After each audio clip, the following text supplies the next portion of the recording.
สาธารณรัฐประชาธิปไตยประชาชนลาวยังถูกจัดอยู่ในประเทศที่ด้อยพัฒนาอยู่ในโลกเวียกงานพัฒนาชนบทและแก้ไขความทุกข์ยากเป็นเวียกยุทธศาสตร์และได้ให้ความสำคัญที่สุดบ่ว่าระยะใดและยามใดบ่ได้เอาใจใส่อย่างจดจ่อต่อการวางนโยบายและนำพาจัดตั้งปฏิบัติในแต่ละระยะ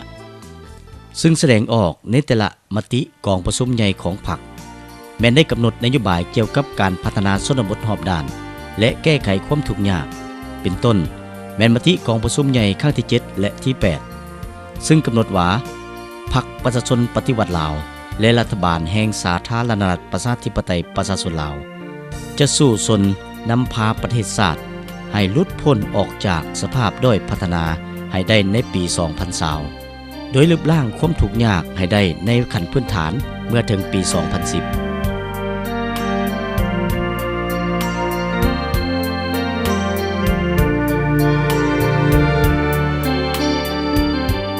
เพื่อบรรลุจุดหมายสู่ส้นดังกล่าวพรรคและรัฐบาลแห่งสาธารณรัฐประชาธิปไตยประชาชนลาวได้ทุ่มเทเหือแห่งสติปัญญาและทุนหรเข้าในการจัดตั้งและปฏิบัติแผนพัฒนาเศรษฐกิจสังคมอย่างต่อเนื่องและมีจุดสุมโดยอิงตามนโยบายและขอบเขตการร่วมมือกับต่างประเทศได้กำหนดแผนยุทธศาสตร์เพื่อการเติบโตทางด้านเศรษฐกิจและลดล้างความทุกข์ยากแห่งชาติได้สร้างตั้งกองทุนลดผ่อนความทุกข์ยากขึ้นเพื่อเป็นหนึ่งในบรรดาเครื่องมือและกลไกในการจัดตั้งพันขยายแผนยุทธศาสตร์ให้ได้รับมากผลอย่างสม่ำเสมอ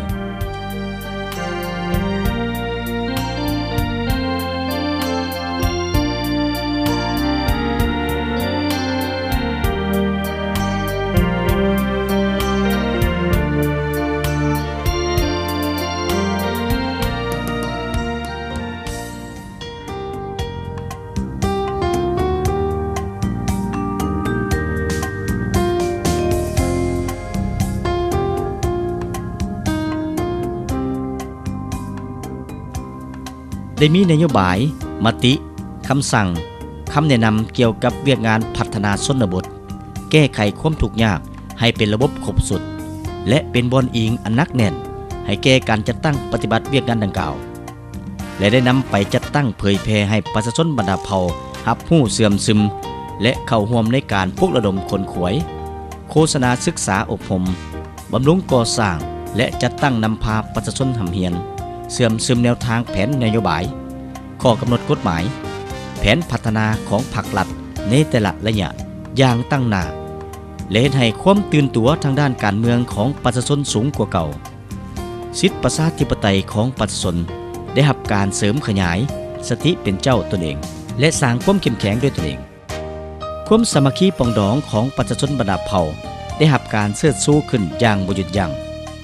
ประชาชนได้ประกอบส่วนเข้าในการสร้างสาพัฒนาประเทศชาติและบ้านเมืองของตนอย่างเป็นขบวนการ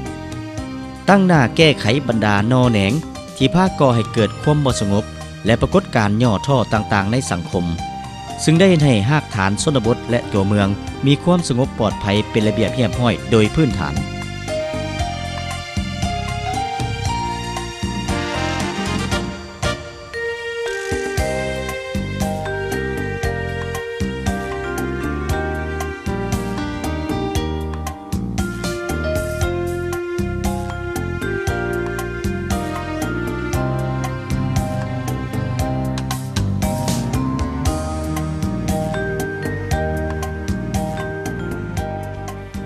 การพัฒนาชนบทและแก้ไขความทุกข์ยากนั้นแม่นติดพันกับ4แขนงการหลักคือแขนงกสิกรรมและป่าไม้จะต้องได้จัดสรรที่ดินรับใช้การผลิตอยู่ชนบท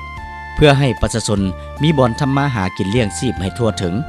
และแบ่งเขตการผลิตตามเงื่อนไขตัวจริงของประเภทดินต่างๆให้เหมาะสม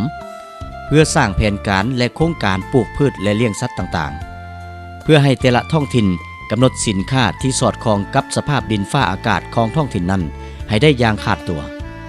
มอบดินมอบป่าให้ประชาชนคุ้มครองและนำใช้ให้มีประสิทธิผลโดยสุกยู่ให้ประชาชนทำการผลิตอันใดอันหนึ่งใส่ในเนื้อที่ดินที่ได้มอบให้ตามความสามารถของแต่ละครอบครัวบ่อนุญาตให้ปะเนื้อที่ดินทำการผลิตเปล่าวาง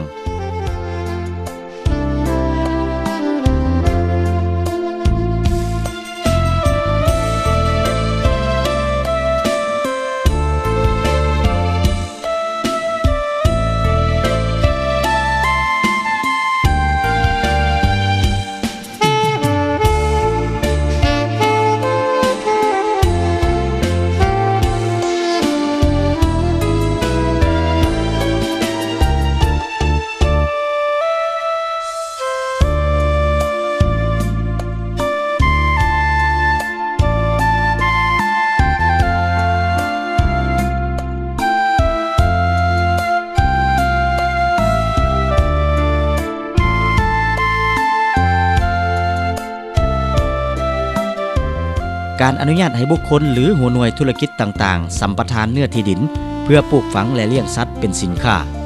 ต้องคำนึงถึงความเหมาะสมและให้ประชาชนได้มีผลประโยชน์ร่วมนำ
ต้องมีทิศทางส่งเสริมด้านทืนหอนฝุ่นแนวพันธุ์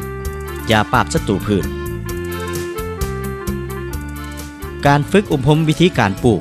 การเลี้ยงและการนำใช้เทคโนโลยีใหม่ให้ประชาชนแล้วมอบให้ประชาชนเป็นผู้ปลูกและผู้เลี้ยงให้ในเนื้อที่ดินของเขาเจ้าเองและให้หัวหน่วยธุรกิจเฮ็ดสัญญาผูกพันเก็บซื้อผลผลิตนำประชาชน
ซอกหู้ทาแหงบ่มซ่อนทางด้านที่ตั้งและภูมิศาสตร์ของแต่ละท้องถิ่นรากฐานเพื่อสร้างโครงการและปัจจัยต่างๆเพื่อเอื้ออำนวยให้แก่ประชาชนได้ขยายการผลิตที่มีประสิทธิผลเป็นต้นการสร้างระบบชลประทานที่ใช้ต้นทุนต่ำและนำใช้ทาแหงของธรรมชาติ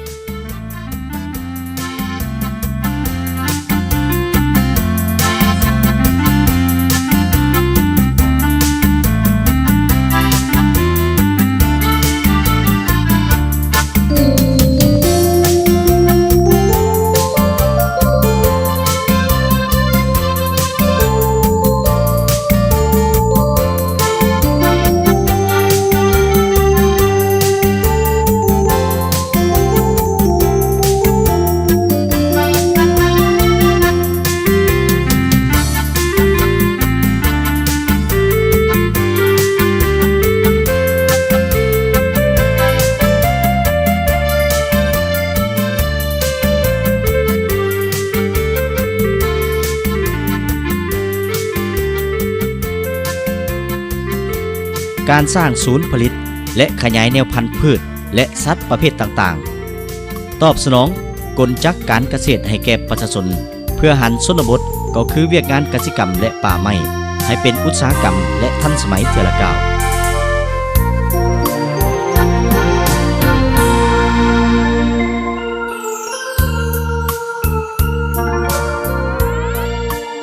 พยายามลบล้างแบบแผนทำมาหากินที่มีประสิทธิผลต่ำทำลายธรรมชาติและสิ่งแวดล้อมทั้งบ่สามารถแก้ไขความทุกข์ยากได้ต้องปลุกระดมคนขวยให้ประชาชนเห็นได้ถึงสภาพความเป็นจริงถ้าสืบต่อเฮ็ดคือเก่าสูงสุดก็เพียงแต่คุ้มกินเท่านั้นแต่บ่หังมีขึ้นได้เป็นต้นการเฮ็ดไร่เฮ็ดนาเฮ็ดสวนปลูกพืชปลูกต้นไม้นับทั้งเลี้ยงสัตว์ประเภทต่างๆแบบปฐมประฐานตามมีตามเกิดตามความชินเคยเก่าที่ปล่อยให้ขึ้นกับธรรมชาติทั้งหมด ซึ่งผลผลิตที่ได้รับแม่นต่ำสิ้นเปลืองเวลาและทำลายสิ่งแวดล้อมต้องใช้ทุกความพยายามและความสามารถบ่มส้นด้วยหลายรูปการและวิธีการเพื่อหันเปลี่ยนเข้าในการทำมาหากินแบบใหม่โดยถือเอาการยกสูงปริมาณและคุณภาพสูงเป็นหลักประหยัดเวลาเฮ็ดแบบคงที่ถาวรเพื่อปกปักรักษาป่าไม้และธรรมชาติ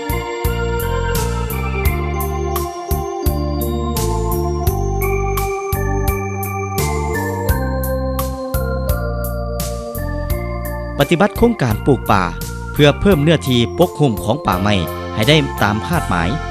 โดยเฮ็ดให้ท้องถิ่นและประชาชนมีส่วนร่วมและเป็นเจ้าการหลายขึ้นกว่าเก่าในการปกปักรักษาป่าสงวนแห่งชาติและท้องถิ่นตน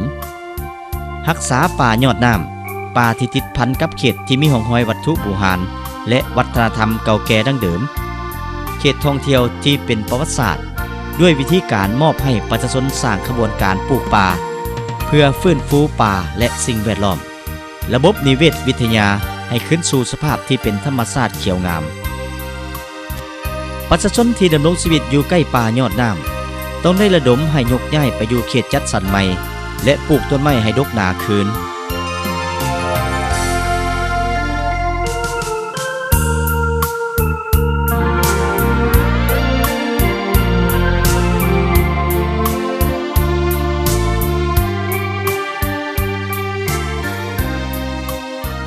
สำหรับเนื้อที่ดินเปาวางและสุดโทรมที่รัฐยังคุ้มครอง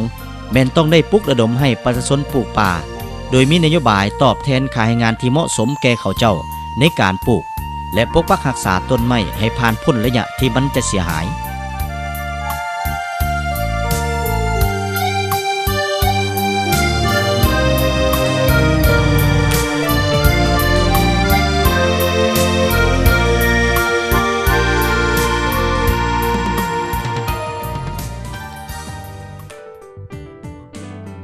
คะแนนการศึกษา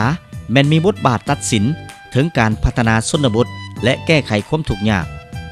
เพราะว่าหน้าที่ของการศึกษาแม้นพัฒนาทรัพยากรมนุษย์ให้มีคุณภาพรอบด้านสร้างคนให้ฮู้ยกสูงสมรรถภาพการผลิตฮู้สร้างสาพัฒนาบ้านซองของตนจึงจะมีความสามารถแก้ไขความทุกข์ยากให้ตนเองได้ดังนั้นจึงมีหลายเวียกงานที่ติดพันโดยกงกับการพัฒนาชนบทและแก้ไขความทุกข์ยากการศึกษาแม้นเพื่อทุกๆคน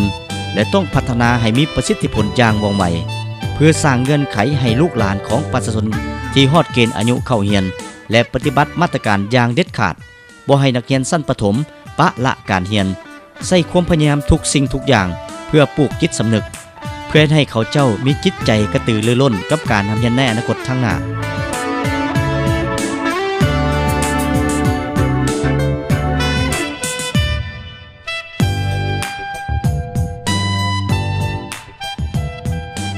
ขยายโรงเรียนอนุบาลโรงเรียนประถมและมัธยมให้เพียงพอกับความต้องการยกสูงระดับคุณภาพให้แก่ครูสอนในทุกโครงเขตของชั้นเรียนเพื่อรับประกันมาตรฐานในการสิทธิสอนของครูอาจารย์รัฐบาลต้องมีแรงทุนตอบสนองให้แก่เวียกงานดังกล่าวอย่างเพียงพอและมีนโยบายเฉพาะและเหมาะสมต่อครูทางด้านวัตถุและจิตใจเพื่อให้ครูอาจารย์ได้มีเงื่อนไขปฏิบัติหน้าที่วิชาเฉพาะและมีความรับผิดชอบต่อหน้าที่การเมืองของตนอย่างเต็มเม็ดเต็มหน่วยและมีนโยบายส่งเสริมที่เหมาะสมต่อลูกหลานชนเผ่าและลูกหลานของประชาชนที่ด้อยโอกาส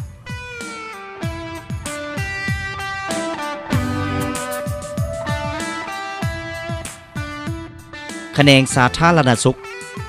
คะแนนนี้เป็นคะแนนที่มีบทบาทต้นต่อและตัดสินต่อการพัฒนาชนบทและแก้ไขความทุกข์ยากเพราะว่าประชาชนมีสุขภาพดีแม้นปัจจัยที่ตัดสินถึงการแก้ไขความทุกข์ยากให้ครอบครัวของตนดังนั้นการพัฒนาชนบทและแก้ไขความทุกข์ยากจำเป็นที่สุดที่คะแนนการนี้ต้องปฏิบัติการเฝ้าระวังและค้ำประกันบ่ให้มีโรคระบาดเกิดขึ้นอยู่ท้องถิ่นต่างๆเพื่อให้แต่ละครอบครัวปลอดพยาธิติดแปดต่างๆ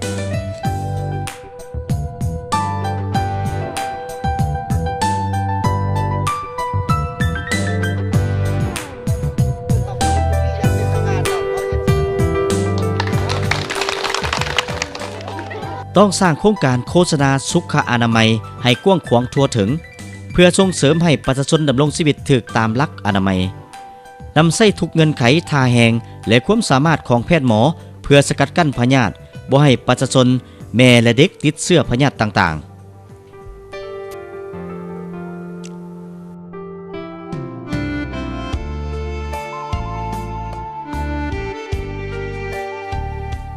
สู่สนให้ประชาชนได้สมใส่น้ำสะอาดให้ครอบครัวประชาชนมีวิถีและพลเมืองมีอายุยืนเฉลี่ยสูงกว่า65ปี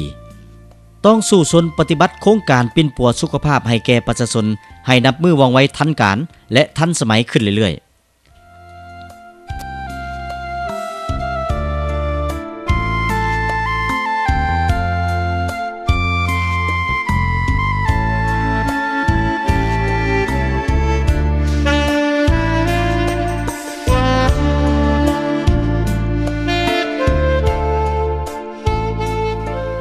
ประชาชนผู้ทุกข์ยากที่ดำรงชีวิตอยู่ชนบทห่างไกลซอกหลีกทุกคนเมื่อเจ็บเป็นแล้วต้องได้รับการปิ้นปัวขั้นพื้นฐานห้อยสนห้อย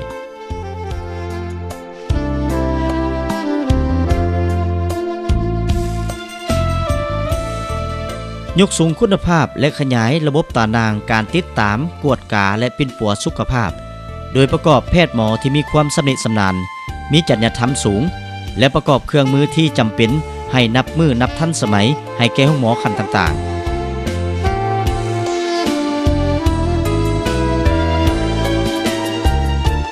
ให้ทุกๆกลุ่มบ้านที่อยู่ห่างไกลจากห้องหมอเมืองได้มีสุขศาลาให้ทุกๆเมืองมีห้องหมอเป็นของตนที่สามารถผ่าตัดขนาดน้อยได้และให้ทุกๆแขวงมีห้องหมอที่นับมือนับทันสมัยสามารถผ่าตัดขนาดใหญ่ได้และเพิ่มความเชื่อมั่นให้แก่ประชาชนในการปิ้นปัวของห้องหมออยู่ภายในประเทศเฮาเพื่อลดพรจำนวนประชาชนที่จะไปปิ้นปัวอยู่ต่างประเทศ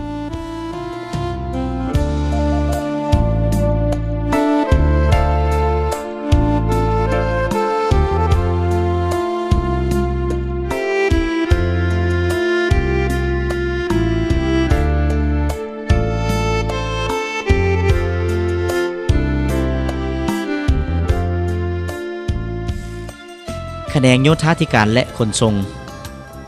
แขนงนี้มีบทบาทไขซองทางให้แก้การพัฒนาและแก้ไขความทุกข์ยากเป็นแขนงการที่จำเป็นเพื่อสร้างให้ชนบทและประชาชนได้รับการพัฒนาก็คือแก้ไขความทุกข์ยากได้อย่างรอบด้านดังนั้นจึงได้ปฏิบัติโครงการปรับปรุงและก่อสร้างเส้นทางและขัวเพื่อเชื่อมต่อระหว่างประเทศเฮาและประเทศเพื่อนบ้านระหว่างแขวงหาเมืองเมืองหาบ้านที่เป็นใจกลางของกลุ่มบ้านนั้นให้ได้อย่างสะดวกสบายไปมาได้2ฤดูโดยพื้นฐาน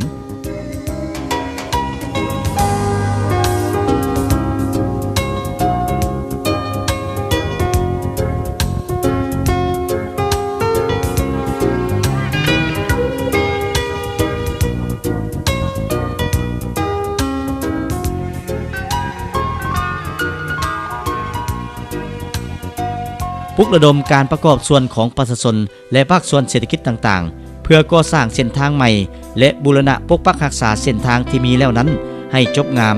และสัญจรได้สะดวกสบายกว่าเก่า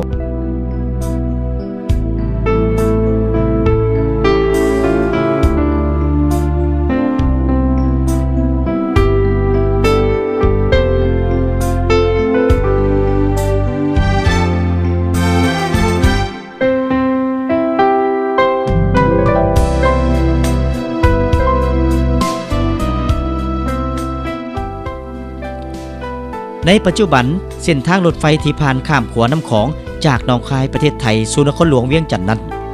แม้นเป็นผลประโยชน์อันใหญ่หลวงในการขนส่งสินค้าเพื่อเชื่อมโยงระหว่างอนุภาคพื้นเฮ็ดให้ระบบขนส่งสินค้าสามารถประหยัดค่าใช้จ่ายลงได้ทั้งเป็นส่วนหนึ่งในการสร้างสาพัฒนาระบบขนส่งเพื่อให้ประเทศชาติมีความเจริญก้าวหน้าอย่างบ่หยุดยั้ง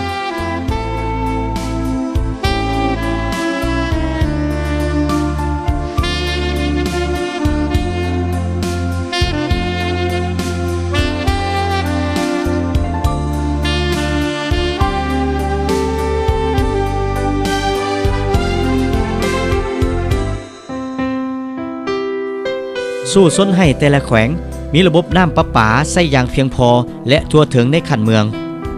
โดยเฉพาะในใส่47เมืองที่ทุกข์ยากกว่าหมู่นั้น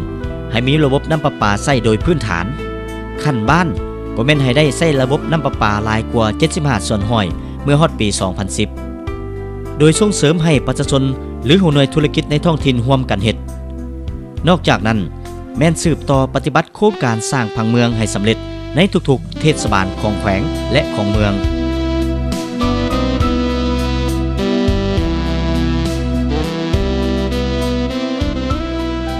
สมทบกับท้องถิ่นต่างๆเพื่อให้การจัดสรรบ้านใหม่มีผังเมืองและมีตัวแบบเพื่อนที่มีต้นทุนต่ำที่สุดเพื่อแนะนำให้ประชาชนสร้างโดยคำนึงถึงที่ตั้งและวัสดุก่อสร้างและศิลปะวัฒนธรรมของเผ่าและท้องถิ่น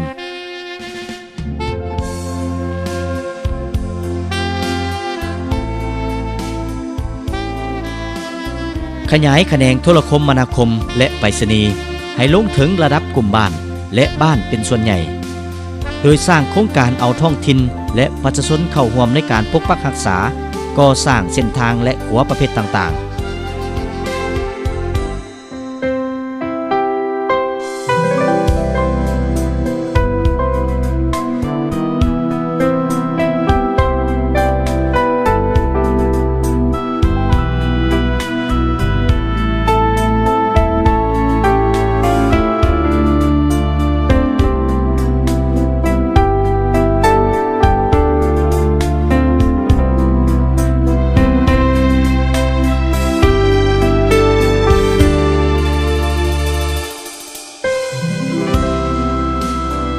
การพัฒนาชนบทและแก้ไขความทุกข์ยากที่ติดพันกับ4แขนงการหลักนี้แล้ว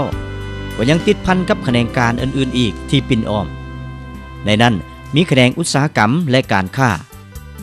ถึงว่าบ่แม่นแขนงต้นต่อแต่ก็เป็นแขนงการหนึ่งที่มีโครงการเวียกงานติดพันกับการพัฒนาชนบทและแก้ไขความทุกข์ยากซึ่งจะต้องสร้างให้เกิดมีโครงประกอบเศรษฐกิจที่เอากสิกรรมป่าไม้ติดพันกับอุตสาหกรรมและการบริการโดยเริ่มแต่หัวหน่วยครอบครัวขึ้นมา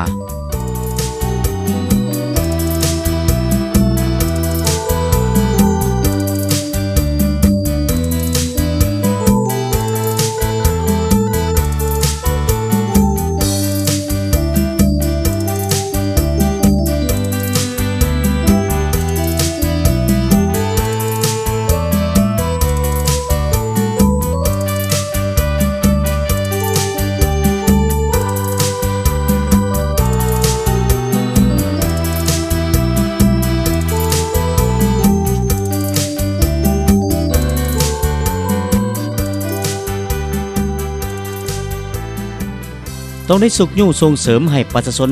หันออกจากการผลิตแบบธรรมชาติไปสู่การผลิตเป็นสินค้าจึงจะแก้ไขความด้อยพัฒนาและความทุกข์ยากได้ในนั้นการผลิตเป็นสินค้าจะต้องนับนักแน่นและขยายตัวไวเพื่อให้ประชาชนที่เป็นผู้ผลิตวัตถุดิบแขนงการนี้แม้จะต้องสนองตลาดที่มั่นคงนับทั้งการค้ำประกันราคาต่อผลผลิตพร้อมนี้รัฐต้องมีนโยบายช่วยเหลืออย่างเหมาะสมในเวลาที่ราคาตกต่ำ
แขนงพลังงานและบ่อแห่ก็เป็นแขนงการหนึ่งที่สนองพื้นฐานโครงล่างที่จำเป็นและขาดบ่ได้ สำหรับการพัฒนาชนบทและแก้ไขความทุกข์ยากโดยเฉพาะแม่นพลังงานไฟฟ้าที่เป็นตัวแปรอันสำคัญที่จะสุกยู่ให้ประชาชนเปลี่ยนแปลงวิธีดำรงชีวิตจากอันเก่าไปสู่อันใหม่และได้นำใช้เขาในการผลิตขึ้นว่องไวกว่าเก่าดังนั้นการผลิตกระแสไฟฟ้าโดยระบบต่างๆให้เพียงพอและขยายตารางไฟฟ้าไปสู่ชนบทและครอบครัวเรือนของประชาชนมีความจำเป็นและสำคัญหลายในการพัฒนาและยกระดับชีวิตการเป็นอยู่ของเขาเจ้าฮอดปี 2010 จะต้องขยายไฟฟ้าให้ได้ทุกๆแขวงและทุกๆเมืองและกวมเอา70 ส่วนห้อยขึ้นไปของจำนวนครอบครัวทั้งหมดโดยเฉพาะครอบครัวประชาชนอยู่ชนบทในระยะผ่านมาโครงการสร้างเขื่อนไฟฟ้าน้ำเทิน2ก็เป็นโครงการหนึ่งที่เป็นบุริมสิทธิ์ของรัฐบาลแห่งสาธารณรัฐประชาธิปไตยประชาชนลาวซึ่งเป็นโครงการลงทุนขนาดใหญ่ที่ได้สร้างเงื่อนไขต่อการพัฒนาเศรษฐกิจสังคมและสิ่งแวดล้อมผลของการก่อสร้างโครงการนี้ได้ดำเนินมาโดยมีผลคืบหน้าเป็นอย่างดีและเชื่อว่าการก่อสร้างทั้งหมดจะสำเร็จสมบูรณ์และเปิดไฟฟ้าขายไปประเทศใกล้เคียงได้ตามแผนการนอกนั้นทั้งจะช่วยให้การดำรงชีวิตของประชาชนอยู่ท้องถิ่นดังกล่าวดีขึ้นซึ่งในระยะผ่านมาประชาชนที่ถูกยากหลายกว่า 6,000 คนที่ได้ดำรงชีวิตด้วยการทางปลายในอยู่เทิงภูเพียงนากายเขาเจ้าได้รับการช่วยเหลือจากรัฐบาลและบริษัทไฟฟ้าน้ำเทิน2ช่วยให้เขาเจ้ารู้จักการประกอบอาชีพใหม่บนพื้นฐานหลักการนำใช้และคุ้มครองแหล่งทรัพยากรธรรมชาติอย่างยืนยงฉะนั้นเขาจึงเห็นได้ว่าโครงการลงทุนด้านพลังงานไฟฟ้าและบ่อแห่ได้ประกอบส่วนหลายสมควรเขาในการพัฒนาชนบทและแก้ไขความทุกข์ยากมีส่วนสำคัญเขาในการจัดสรรที่อยู่ทำมาหากินใหม่ที่ดีกว่าเก่าให้ประชาชนและประกอบส่วนพัฒนาท้องถิ่นพร้อมทั้งประกอบส่วนเขาในการปกปักรักษาสิ่งแวดล้อมและสังคมอย่างต่อเนื่อง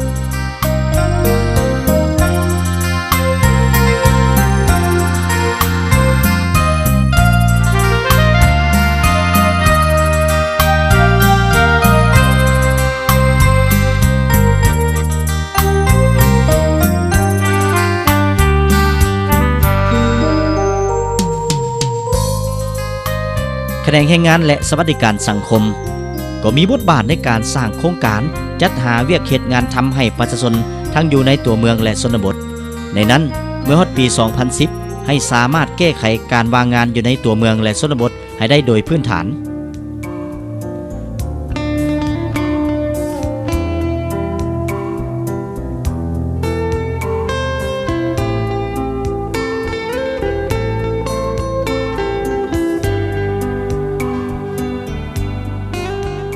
แขนงแถลงข่าวและวัฒนธรรม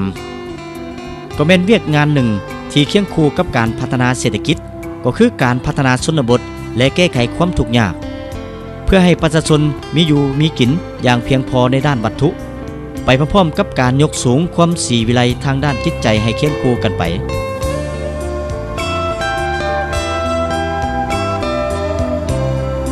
การแถลงข่าวและวัฒนธรรมลงฮอดประชาชนแต่ละครอบครัวจะมีข้อมูลข่าวสารทางด้านวัฒนธรรมเทคโนโลยีที่มีผลประโยชน์เข้าในการผลิตให้มีประสิทธิผลสูงขึ้น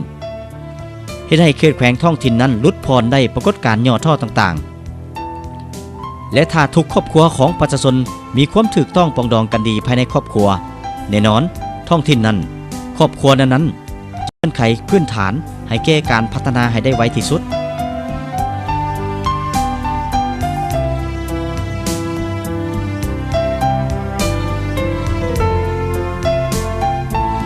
การโฆษณาเผยแพร่เวียกดีคนเด่นครอบครัวตัวแบบในการผลิตและบทเรียนในการผลิตบทเรียนในการแก้ไขความทุกข์ยากของชุมชนและของครอบครัวมันจะเป็นสิ่งที่จูงใจให้ครอบครัวที่ยังทุกข์ยากนั้นห้าวหันตื่นตัวแก้ไขความทุกข์ยากของตนเองก็คือท้องถิ่นตนได้ไวกว่าเก่า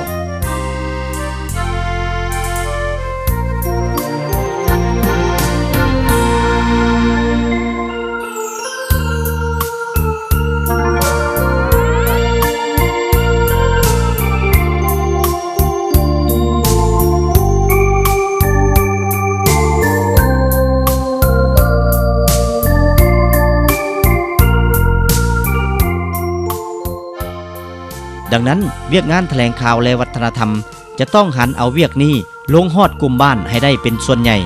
โดยสร้างครอบครัวตัวแบบและบ้านวัฒนธรรมให้เพิ่มขึ้นเพื่อเสริมขยายมูลเสื้อวัฒนธรรมอันดีงามให้กว้างขวางออกไปเรื่อยๆ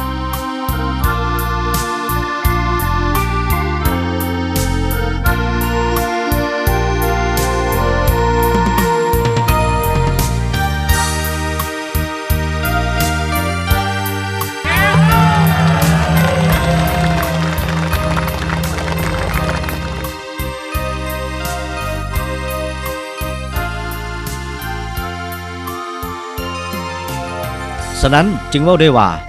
โครงการพัฒนาชนบทและแก้ไขความทุกข์ยากนั้นมันแม่นภารกิจของหมดทุกคนและเป็นเวียกงานของหมดทุกแขนงการที่จะพร้อมจิตพร้อมใจกันสู่ชนผ่านผ่าเพื่อนำพาประเทศชาติก้าวไปสู่ความเจริญรุ่งเรืองศรีวิไลอย่างบ่หยุดยั้ง